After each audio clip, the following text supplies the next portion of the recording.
Yeah, I understand. That's a big issue in society, is how we view time. And you as a projector, I don't know your chart, but if you have um,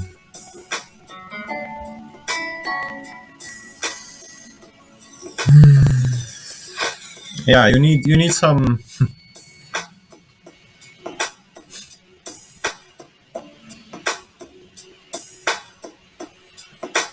You need to disconnect from society a bit. As a projector, that's very important. Here and there, to shut off your Wi-Fi, to get off the communities, to go outside into nature, sit next to a tree, and look around, and you'll see that there are no clocks. There's nothing that needs to be accomplished. There's nothing rushing. Nature has its own rhythm that's very different from society. There's no rush, there's no need to prove things. And if you are a projector, that might be difficult for you, because it has been difficult for me to have more space and more time to say something. A projector is a lot about waiting, projector life. It's a lot about patience. It's a lot about contentment. It's a lot about silence until you're invited to speak. It's a lot about not having to prove things. It's a lot about just observing yourself, your thoughts, your emotions, observing others without the need to say things unless you are asked. Because projectors, we can see things a lot. We can see a lot of things, but we shouldn't give unsolicited advice. Also, if you're a projector, you might have a hard time calming down your energy when it becomes very anxious, very scattered, because it's not your own energy, or it's your own emotional energy from a long time ago. And when you get this surge of intense energy, you feel like you maybe want to talk a lot, you want to compensate, you don't know what to do with it, you don't know how to ground it. So that's also a challenge for projectors, because most of the energy is going to come from the outside and it's going to overwhelm you. And you won't know how to sort of process it, but you need to breathe and wait and sort of be okay with your feelings and let them come and go,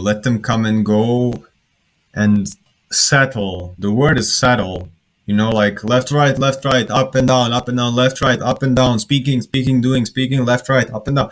So you need to sort of center. Not left, but center. Not right, but center. Not in the future, what's going to happen, but center. Not in the past, like, what have I done last year or what? No, center. And the breath.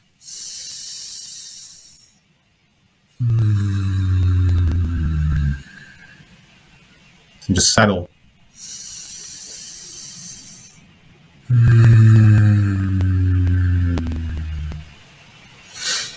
Think of a snow globe. When you take a snow globe and you shake it really chaotically, and the snow is everywhere, that's what's happening. And you just need to wait until the snow just settles, and that snowman in the middle is the only thing that's left.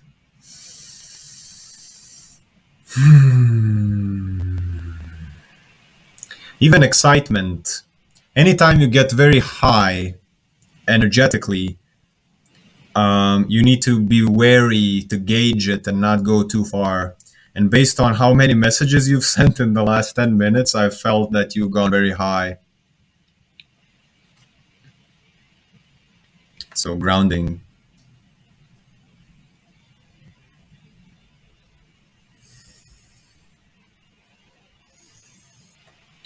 For projectors, quality over quantity. So pick your battles, choose. Less is more, but the less also can mean better quality.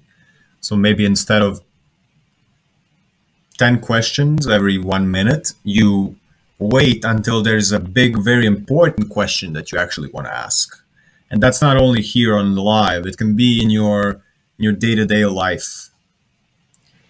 To be sort of wary, to just choose, just think quality over quantity as a projector.